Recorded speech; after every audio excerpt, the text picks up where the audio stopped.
I went onto a 10-day silent retreat.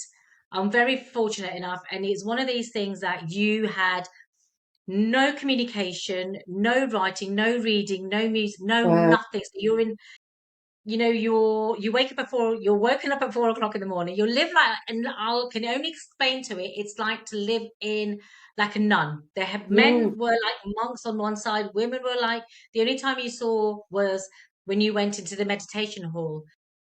That has bringing me so much clarity. I was quiet at home thinking I'm doing the right thing, but going to somewhere like this has really made me realize that. And I sat down and wrote all the things that I went through in the last 5 years of my husband not being here.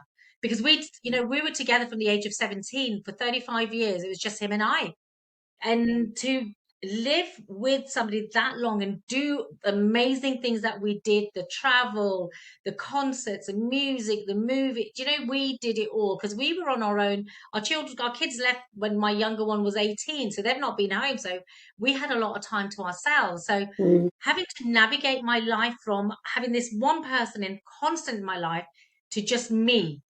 You know what it is when you've got children, when you've got two or three children, once they start going away, I went from four, from three to two to one. And I'm like, in the same house. And I'm like, wow. And I'm like, okay, what do I do? And that, the 10-day retreat just helped me so much in sense of write down what I've achieved. And do you know what? I had two A4 sheets of everything I've achieved in the last 5 years.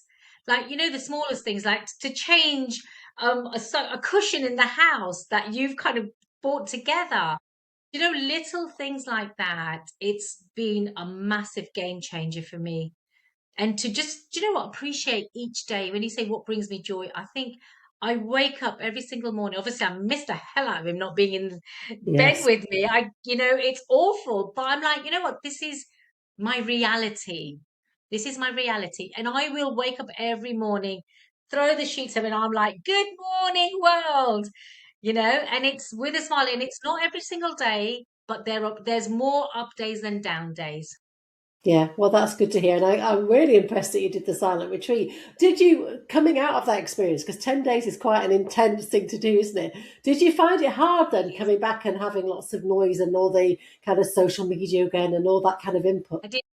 Yeah, I didn't see anyone for a week. I Yeah, just said, I don't, I was texting people. Obviously, your phones are locked away, so you've got no communication to the outside world I'd quite at all. like that for a few Even though, days. yeah, That'd be even though nice. I know it's absolutely brilliant, I'd do that, and I'll just chuck my phone in another room. I don't want it from there, Yeah, and I'll just message my kids to say no phone day or whatever it is. But I just think once you get to who you are, and it's really hard for a lot. And look, day one, two, three were brilliant. And like, yeah, it's novelty, right? And then day four, five, six, and seven kicks in. You're going mad and mental. So many things are just coming through for you. You want to scream, you want to shout, you want to cry. You do it all. What else can you do? Because you need to let go. You need to let go. And again, it's like you can't write anything down. The day I came back, I was just writing, writing. I think I've got about 6 or 7 A4 sheets of everything that I was downloaded. And I think that's really helped. And I'm like, yes, I'm fortunate that I can go away for 10 days and do this. If anybody gets the opportunity to just do a few days for yourself, because doing it in your own house and doing it else externally is a massive difference. yeah. And this place, like, it's free. You just leave a donation at the end of it for the next people because it's all donation based and you literally live like a nun. You have nothing. What made me realize is I've got 10 days worth of clothes in that bag and that's all I've got. I'm in a room with a curtain, like partitioning the next person. I've got a bed, a bedside table, and a lamp. That's all I've got. Wow. And it makes you realize how fortunate.